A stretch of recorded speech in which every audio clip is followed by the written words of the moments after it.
आज हम 12 फिजिक्स के बारे में जानकारी करेंगे।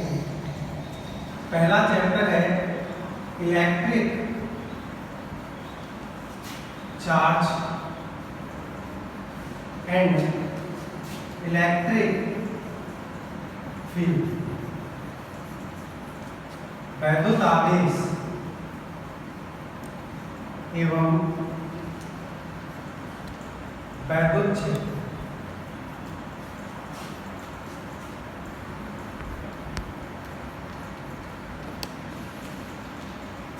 इलेक्ट्रिक फील्ड एक इंटेंसिव प्रॉपर्टी है। ये एक मूलभूत गुण होता है। वास्तव में इसकी कोई परिभाषा नहीं है। इसकी जो भी डेफिनेशन दी जाती है वो इसकी प्रॉपर्टीज, इसके गुणों के आधार पर दी जाती है। जैसे हम बात करते हैं कि हम किसी भी स्केल को अपने बालों से रगड़ते हैं, तो बालों से रगड़ते हैं तो हमारे बालों से कुछ इलेक्ट्रॉन स्केल पर चले जाते हैं, जिससे स्केल पर कुछ आवेश आ जाता है। स्केल जो भी पैमाना है प्लास्टिक का, वो एक कुचालक पदार्थ का बना होता है। मान के चलो ये एक प्लास्टिक का पैमाना है, हमने इसको यहाँ से पकड़ा और अपने बालों से रखा। तो कुचालक पदार्थ ऐसे पदार्थ होते हैं जिनके अंदर विद्युत का चालन आसानी से नहीं होता है। कुचालक के अंदर जो इलेक्ट्रॉन होते हैं वो मूव में नहीं होते हैं, गति नहीं कर सकते हैं, गति करने के लिए स्वतंत्र नहीं होते। तो हमने अपने बालों से जब प्लास्टिक के इस पैमाने को रगड़ा, तो जो इलेक्ट्रॉन प्लास्टिक के पैमाने पर अगर इस जगह आए हैं तो केवल यहीं रहेंगे, अदरवाइज यहाँ नहीं आ सकते। अगर हमने यहाँ से रगड़ा है और कागज के या लकड़ी के छोटे छोटे बुरादे को अपनी ओर आकर्षित करते हैं, तो बुरादा केवल यहीं आकर्षित होता है। इस तरफ से हमने नहीं रगड़ा तो इस तरफ से आकर्षित नहीं होता। तो इसका मतलब ये हुआ कि हमने चालक पदार्थ या कुचालक या विद्युत रोधी पदार्थों को जहाँ आवेश दिया है वो आवेश सिर्फ वहीं पर। इसकी जगह अगर हम कोई चालक पदार्थ ले लें, चालक का मतलब होता है कि जिसमें विद्युत का चालन आसानी से हो जाए, उसे चालक पदार्थ कहते हैं। प्रत्येक चालक पदार्थ के अंदर मुक्त इलेक्ट्रॉन पाए जाते हैं और ये असंख्य संख्या में पाए जाते हैं। मुक्त इलेक्ट्रॉन चालक के अंदर गति करने के लिए स्वतंत्र। अब हमने अगर किसी भी लोहे की छड़ को अपने हाथ से पकड़कर अपने बालों से रखा, तो हम देखते हैं कि लोहे की छड़ कागज के टुकड़े या लकड़ी के बुरादे को अपनी ओर आकर्षित नहीं करती है। तो इसका कारण क्या है? कारण इसका यह है कि हमारा शरीर जो है वो एक चालक है। पृथ्वी जो है वो भी एक विशाल चालक है। तो हमारे बालों से जो लोहे की छड़ पर जो चालक पदार्थ पर आवेश गया था, इलेक्ट्रॉन पूरे चालक से होते हुए और हमारी बॉडी से होते हुए पृथ्वी के अंदर चले जाते हैं, जिससे वो वस्तु आवेशित नहीं होती। तो इसका मतलब ये हुआ। अब बात यहाँ आती है कि अगर हम प्लास्टिक की जगह किसी लकड़ी के टुकड़े को अपने बालों से रगड़ते हैं, तो लकड़ी का टुकड़ा भी आवेशित नहीं होता है। इसका कारण क्या है? इसका कारण यह है कि जो आवेशन की विधियाँ होती हैं वो 3 प्रकार की होती हैं: प्रेरण द्वारा आवेशन, घर्षण द्वारा आवेशन और संपर्क यानी चालन द्वारा आवेशन। प्रेरण के आवेशन में क्या होता है? विपरीत प्रकार का चार्ज आता है। संपर्क के आवेशन में क्या होता है? समान प्रकार का आवेश आता है। और घर्षण द्वारा आवेशन में क्या होता है? हम उचित पदार्थों को रगड़ते हैं, जैसे प्लास्टिक के पैमाने को बालों से रगड़ते हैं, बिल्ली की खाल को एबोनाइट की छड़ से रगड़ देते हैं, कांच की छड़ को रेशम से रगड़ देते हैं। तो पदार्थ उचित होते हैं। तो एक आवेश की डेफिनेशन होती है, जब तो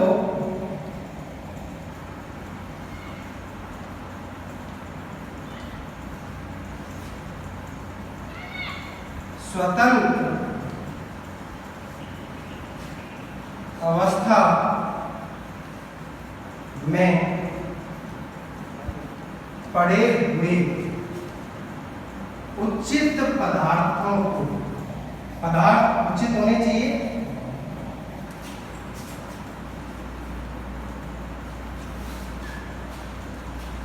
आपस में संयोग कराते हैं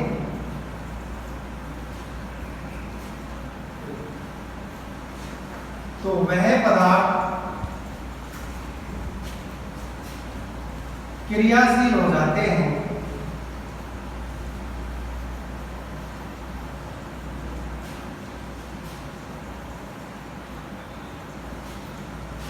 पदार्थों के क्रियाशीलता के इस गुण को ही आवेश है।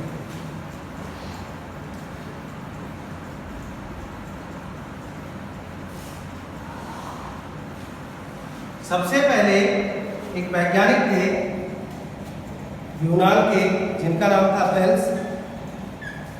उन्होंने क्या किया,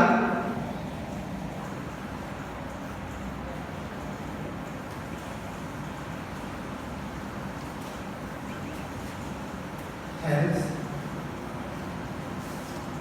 ने सन आज से लगभग 600 ईस्वी पूर्व, यूनान के वैज्ञानिक थेल्स से आज से लगभग 600 ईस्वी पूर्व क्या किया कि उन्होंने एम्बर नामक पदार्थ को,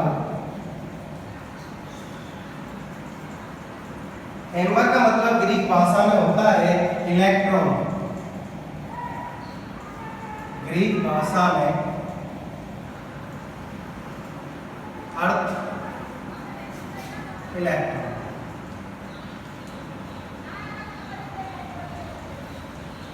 जब एम्बर नामक पदार्थ को ऊन से रगड़ते हैं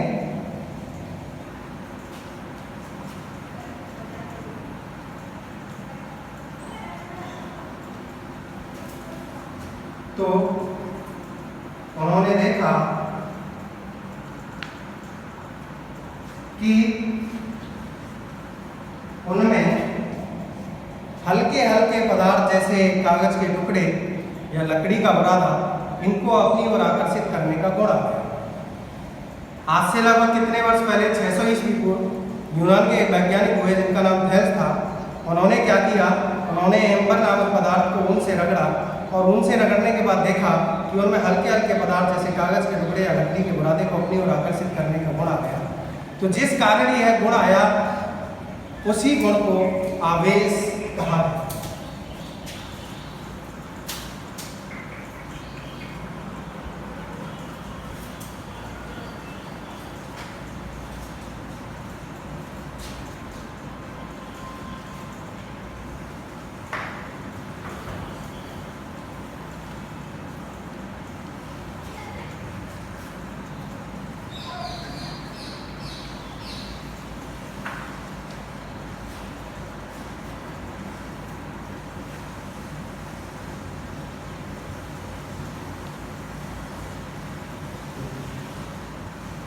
आवेश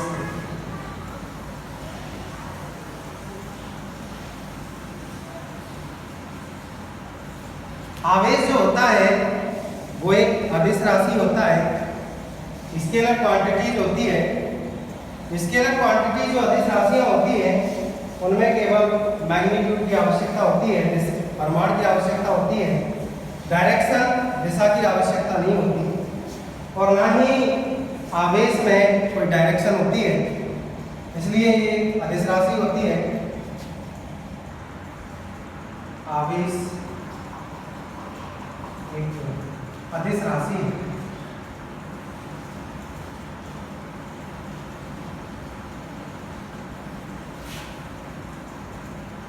एसआई यूनिट जो होता है, एसआई यूनिट का मतलब होता है इंटरनेशनल सिस्टम ऑफ यूनिट, अंतर्राष्ट्रीय मात्रक पद्धति। और आवेश की जो अंतर्राष्ट्रीय मात्रक पद्धति होती है वो कूलाम होता है, और कूलाम एक साइंटिस्ट का नाम है, उन्हीं के नाम पर आवेश का मात्रक दिया गया। और कूलाम का जो सिंबल होता है वो C होता है। अगर हम किसी राशि को रिप्रेजेंट कर रहे हैं तो सी रिप्रेजेंट करता है धारता को, जो चैप्टर 2 के अंदर आता है। और अगर किसी भी अचर संख्या के साथ में आ रहा है, जैसे 5 सी लिख दिया, तो इसका मतलब ये धारता नहीं हुई, ये 5 कूलम होगा। आवेश का जो सबसे बड़ा मात्रक होता है फैराडे होता है, ये भी एक साइंटिस्ट का नाम है।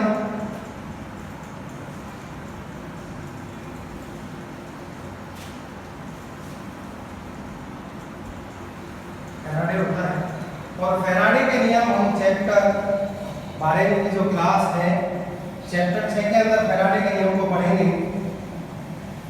फैराडे ने 2 नियम दिए थे, तो दूसरा नियम है वो लेंज के नियम का ही रूप है। लेंज का नियम दिशा को बताता है, जबकि फैराडे का नियम परिमाण को बताता है। एक कूलम बराबर या फिर एक फैराडे बराबर 96,500 कूलम, यानी फैराडे जो है मात्रक वो कूलम का 96,500 गुना होता है। आवेश का सीजीएस पद्धति में मात्रक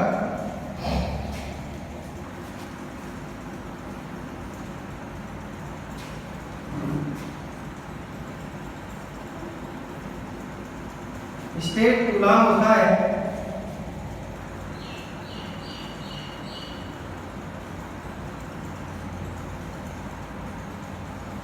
सीजीएस का मतलब होता है सेंटीमीटर ग्राम सेकंड पद्धति।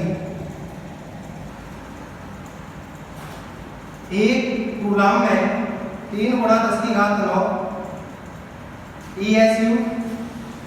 ESU का मतलब होता है electro static unit. Electro means वैद्युत, स्टैटिक मींस स्थिर, और यूनिट मींस मात्रक, विद्युत स्थिर मात्रक या स्थिर विद्युत मात्रक।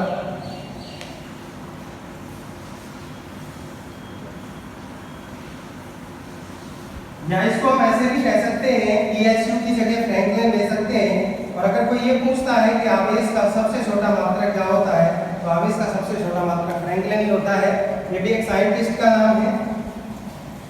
या फिर कह सकते हैं स्टेट कूलम, तीनों एक ही बात है।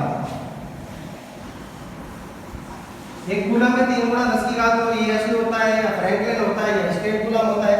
सीजीएस में बात करते हैं तो स्टेट कूलम होता है, या फिर सबसे छोटे मात्रक की बात करते हैं तो फ्रैंकलिन होता है। बात तीनों की एक ही होती है।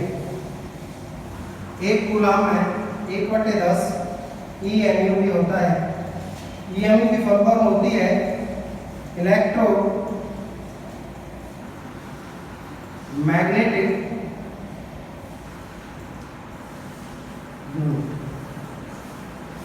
विद्युत चुंबकीय मात्रक।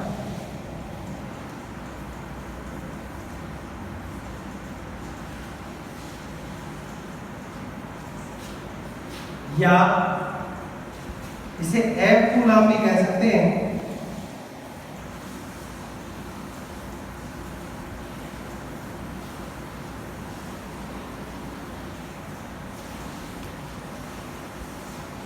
यदि कोई एक कूलम में या ESU और UMU रिलेशन पूछता है, EMU व ESU में संबंध ज्ञात करो, तो बड़ा ही सरल है, क्योंकि एक कूलम में 3 × 10⁹ ESU होता है, और एक कूलम में 1/10 EMU होता है। एक कूलम की जगह हम 1/10 EMU समीकरण 1 में रख देंगे। 14 फर्स्ट एक कूलम की जगह रखेंगे 1/10 EMU इक्वल टू 3 × 10⁹ ESU। तो एक EMU बराबर, यहाँ जो 10 है ये भाग में है, अगर हम इसका पक्षांतर करेंगे तो बराबर में ये गुणा में जाएगा। और हम देख रहे हैं कि जिसका बेस समान होता है, जिसका आधार समान होता है, वहाँ घातें गुणा में जुड़ जाती हैं। 10⁹ है, यहाँ 1 है तो 1 जुड़ जाएगा, 3 × 10⁻10 ESU। तो ये आपका EMU या ESU में संबंध हो गया। EMU की जगह हम F कूलम भी लिख सकते हैं, ESU की जगह हम स्टेट कूलम भी लिख सकते हैं।